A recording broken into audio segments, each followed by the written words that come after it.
Hello friends, welcome to online GK Gyan. आज हमारे पास science का 20 क्वेश्चन है। आज हम इसको सॉल्व करेंगे। चलिए शुरू करते हैं। फर्स्ट, शुष्क बर्फ क्या होता है? ऑप्शन ए ठोस पानी, ऑप्शन बी ठोस कार्बन डाइऑक्साइड, ऑप्शन सी निर्जल बर्फ और ऑप्शन डी ठोस हाइड्रोजन। तो अब इसका आंसर हमारा बी हो जाएगा, ठोस कार्बन डाइऑक्साइड। शुष्क बर्फ जो है ठोस कार्बन डाइऑक्साइड होता है। चलते हैं नेक्स्ट क्वेश्चन की तरफ। दूसरा क्वेश्चन है, आंतों के रोगी के निदान में कौन सी किरणों का उपयोग किया जाता है? ऑप्शन ए अल्फा किरण, ऑप्शन बी बीटा किरण, ऑप्शन सी गामा किरण और ऑप्शन डी एक्स किरण। इसका आंसर हमारा डी हो जाएगा, एक्स किरण।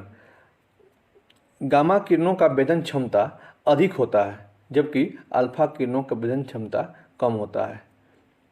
आइए बढ़ते हैं नेक्स्ट क्वेश्चन की तरफ। प्लास्टर ऑफ पेरिस का सूत्र क्या होता है? प्लास्टर ऑफ पेरिस का सूत्र क्या होता है? ऑप्शन ए है CaSO4, option B CaSO4 3H2O और ऑप्शन सी CaSO4 H2O और डी CaSO4 हाफ H2O। तो इसका आंसर हमारा डी हो जाएगा। कैल्शियम सेमी हाइड्रेटेड कहा जाता है इसे CaSO4 half H2O plaster of Paris का सूत्र होगा। लिए बढ़ते हैं नेक्स्ट क्वेश्चन की तरफ। स्टील में कठोरता प्रदान करने के लिए उसमें क्या मिलाया जाता है? ऑप्शन ए कार्बन की मात्रा, ऑप्शन बी मैग्नीज की मात्रा, ऑप्शन सी सिलिकॉन की मात्रा और ऑप्शन डी क्रोमियम की मात्रा। तो स्टेनलेस स्टील में उसको कठोर बनाने के लिए उसमें क्रोमियम की मात्रा मिलाई जाती है, जिससे वो सख्त होगा। स्टेनलेस स्टील में कार्बन की जो मात्रा होती है वो जो है 1 से 1.5% होती है। चलिए नेक्स्ट। पृथ्वी की सतह से ओजोन परत की ऊंचाई कितनी है? ऑप्शन ए 10 से 20 किलोमीटर, ऑप्शन बी 40 से 50 किलोमीटर, ऑप्शन सी 70 से 80 किलोमीटर और ऑप्शन डी 110 से 120 किलोमीटर। तो आपको पता है कि पृथ्वी के ऊपर 4 मंडल हैं: क्षोभ मंडल, सप्ताप मंडल, मध्य मंडल और आयन मंडल, जिसमें क्षोभ मंडल 8 से 18 किलोमीटर, समताप मंडल 40 से 50 किलोमीटर और मध्य मंडल 50 से 80 किलोमीटर के बीच में और आयन मंडल 80 से 400 किलोमीटर की दूरी पर पाई जाती है। तो जो हमारा ओजोन परत है ये जो है समताप मंडल के बीच में पाया जाता है। तो इसका बेस्ट आंसर हमारा बी हो जाएगा, 40 से 50 किलोमीटर की दूरी पर स्थित है।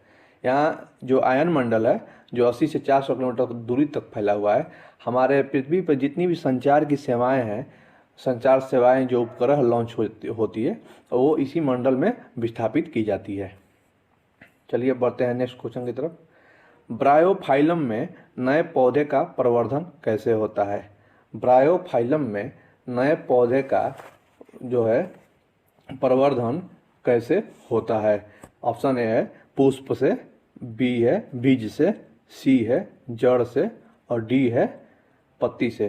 तो ब्रायोफाइलम जो जल में उगते हैं वो उन्हें ब्रायोफाइलम कहते हैं। फाइलम जो है उन लोगों का प्रवर्धन जो है पत्ती से होता है। उसमें न पुष्प होता है, न बीज होता है, न जड़ ही होता है, इसलिए उनका जो प्रवर्धन होता है वो पत्ती से होता है। इसलिए हमारा आंसर जो है यहाँ पर डी हो जाएगा। 7 नंबर में आइए, किस अयस्क में लोहे की मात्रा अधिक पाई जाती है? ऑप्शन ए है हेमेटाइट, ऑप्शन बी है मैग्नेटाइट, ऑप्शन सी है सीडेराइट और ऑप्शन डी है लिमोनाइट। तो यहाँ पर लोहे के चारों ए जितने ऑप्शन में आपको दिख रहे हैं सब ए लोहे के अयस्क ही हैं, पर किसी में कम किसी में ज़्यादा पाया जाता है लोहे की मात्रा। तो हमारा सबसे ज़्यादा लोहे की मात्रा जो है वो हेमेटाइट ऑप्शन ए में बहुत ज़्यादा लोहे की मात्रा पाई जाती है, इसलिए हमारा ए बेस्ट आंसर ए होगा, हेमेटाइट। कोल्ट 8 नंबर में कोल्ट किसके आविष्कार के लिए विख्यात है? कोल्ट किसके आविष्कार के लिए विख्यात है? ऑप्शन ए है टैंक, ऑप्शन बी है रडार, ऑप्शन सी है रिवाल्वर और ऑप्शन डी है हेलीकॉप्टर। तो यहाँ टैंक, जो ऑप्शन नंबर ए है, टैंक का आविष्कार सर अर्नेस्ट स्वीटन ने किया था, जो ब्रिटेन के रहने वाले थे। और रडार का आविष्कार वाटसन वाट ने किया था, जो स्कॉटलैंड के रहने वाले थे। रिवाल्वर, यही हमारा आंसर होगा, रिवाल्वर। कोल्ट जो है रिवाल्वर के आविष्कारक हैं। और ऑप्शन नंबर डी में हेलीकॉप्टर है। हेलीकॉप्टर का आविष्कार पाल कारनू फ्रांस के रहने वाले थे, उन्होंने किया था। बढ़ते हैं नेक्स्ट क्वेश्चन की तरफ। 9 नंबर में सबसे तेज गति से फैलने वाली बीमारी कौन है? Option A malaria, option B कुष्ठ रोग, ऑप्शन सी ताउन और ऑप्शन डी ज्वर। तो हमारा आंसर यहाँ पर आंसर सी हो जाएगा, ताउन को ब्लैक डेथ या प्लेग भी कहा जाता है। क्लियर है? बढ़ते हैं नेक्स्ट क्वेश्चन की तरफ। जो जीव अपना भोजन खुद तैयार करते हैं उन्हें क्या कहा जाता है? ऑप्शन ए परपोषी, ऑप्शन बी स्वपोषी, ऑप्शन सी उत्पादक और ऑप्शन डी उपभोक्ता। तो हमारा इसका बेस्ट आंसर होगा इसका, जो जीव अपना भोजन खुद से तैयार करते हैं। तो यहाँ पर एक क्वेश्चन से ही आंसर हमें मिल जा रहा है, स्वपोषी। इसका आंसर ऑप्शन नंबर बी जो है इसका आंसर हो जाएगा। 11 नंबर, निम्न में से कौन सा गैर परंपरागत ऊर्जा का स्रोत नहीं है? गई यहाँ पर गैर परंपरागत और परंपरागत ऊर्जा का स्रोत हमें जान लेना पड़ेगा, कौन सी है या कौन सी नहीं है। जो ऊर्जा के साधन जो है, जैसे कि हमारा जो कोयला है या सूर्य से हमें ताप मिलता है, कोयला से ताप मिलता है, पानी से हमें ताप मिलता है, बहुत सारा जगह से हमें ताप मिलता है। तो कौन सी इसमें खत्म होने वाली है और कौन सी इसमें खत्म नहीं होने वाली है? क्या सूर्य का आग कभी खत्म होगा जिससे हमें ऊर्जा मिलना बंद होगा? नहीं। सागरीय तरंग से जो महासागर में तरंग उठती है वो भी नहीं। पवन चक्की जो हवाओं से चलती है वो भी नहीं। तो यहाँ पर एक गैर परंपरागत ऊर्जा का स्रोत नहीं है, जिसमें इसका आंसर बी हो जाएगा। गैर परंपरागत में कोयला आता है जो एक ना एक दिन खत्म हो जाएगा, जबकि परंपरागत मतलब हमेशा से चलती आ रही है, वो ये तीनों परंपरागत में जाएंगे।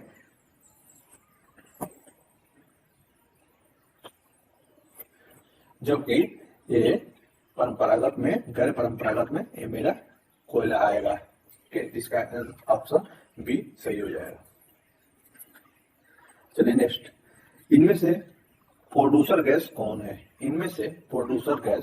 है? Option number A CO+N2, option number B CO+H2, option number C CH4 और ऑप्शन नंबर डी CO2। तो आप सबको पता ही है कि CO2 कार्बन डाइऑक्साइड को बोलते हैं, CH4 मीथेन को, CO+H2 और CO+N2 हमारे पास है। तो हमारे पास इनमें से प्रोड्यूसर गैस पूछ रहा है, तो प्रोड्यूसर गैस CO+N2 मतलब कार्बन मोनोऑक्साइड प्लस नाइट्रोजन को मिलाते हैं तो क्या बनता है? प्रोड्यूसर गैस बनता है। जबकि CO+H2 को हवा में मिलाएं तो ये भाप गैस या जल गैस बनता है। जल गैस किसे कहते हैं? इनमें से जल गैस कौन है? तो आप क्या करेंगे? CO+H2। परम शून्य ताप किसके बराबर होता है? ऑप्शन नंबर है 373.60 degree Celsius, option number B 373.16 degree Fahrenheit, option number C 273.16 degree Celsius और डी 273.16 डिग्री फ़ारेनहाइट। मुश्किल हो रहा है क्योंकि इसलिए आप लोग क्लियर मिलेगा। आप देखिए यहाँ हमारा क्या होगा, परम शून्यताप। परम शून्यताप हमारा जो होता है, इसका ऑप्शन नंबर डी से दिया गया 273.16 डिग्री फारेनहाइट। 273.16 डिग्री फारेनहाइट परम शून्यताप के बराबर होता है।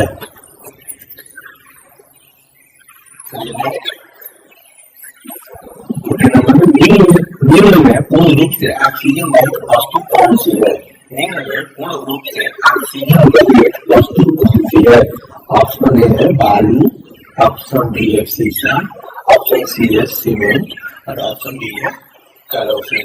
इस ऑप्शन से देखने से ही ऐसा मालूम चल जा रहा है कि हम इसको ऑप्शन नंबर बी ले जाएगा, शीशा।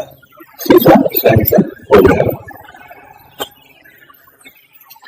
निम्न में से कौन सा मानव के लिए उपयोगी है?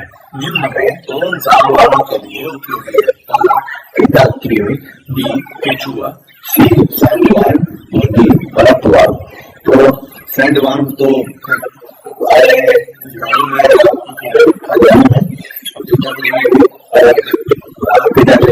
लेकिन केचुआ जो है, केचुआ हम लोग के जीवन के लिए बहुत ही लाभकारी होता है, जो हर जगह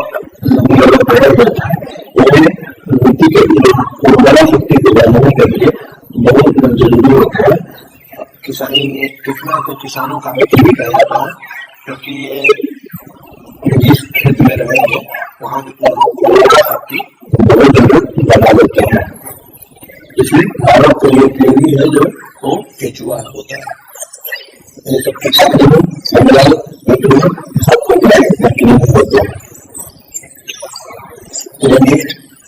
बायोकरण किसके लिए अच्छा होता है? बायोकरण किसके अच्छा होता है?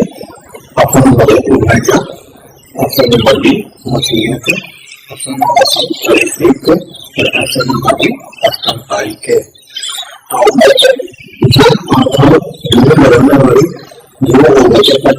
सरीसृप जो है सांप या जो रेंग को चलने वाले होते हैं उन्हें सरीसृप कहते हैं, और स्तनपायी इसमें बायोकरण मतलब कि हमारा बाहरी से मनुष्य मनुष्य को बाहर देते हैं बायोकरण कहते हैं। किसी रहने वाले जीव के काम देखेंगे बाहरी, और जो भी अगर मनुष्य के प्रजाति के आ जाएगी, जिससे कि स्तनपायी में आ जाएगी। तो इसलिए स्तनपायी जो होते हैं वो उनके बायोकरण दिखते हैं, लेकिन सांप का कभी नहीं दिखता, मछली का कभी नहीं दिखता। डी हो जाएगा स्तनपायी।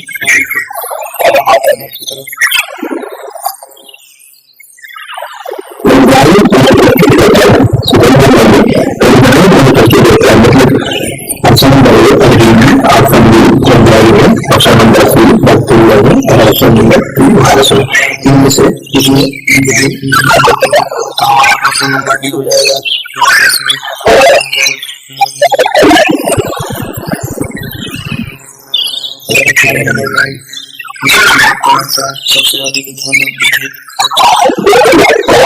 सबसे अधिक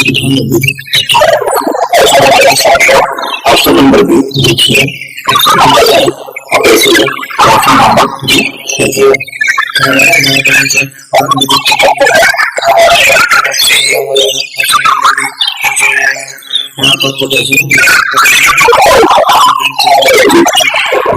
सबसे अधिक एजुकेशन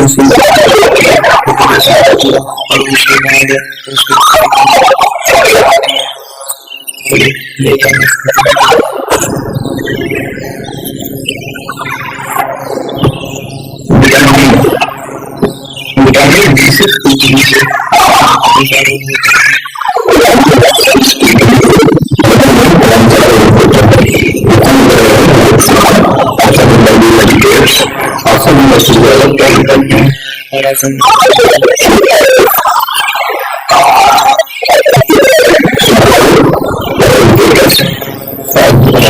विटामिन डी से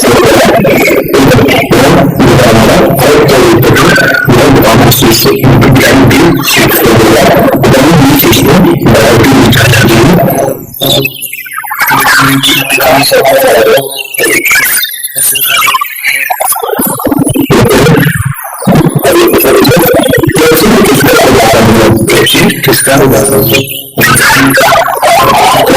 विटामिन का और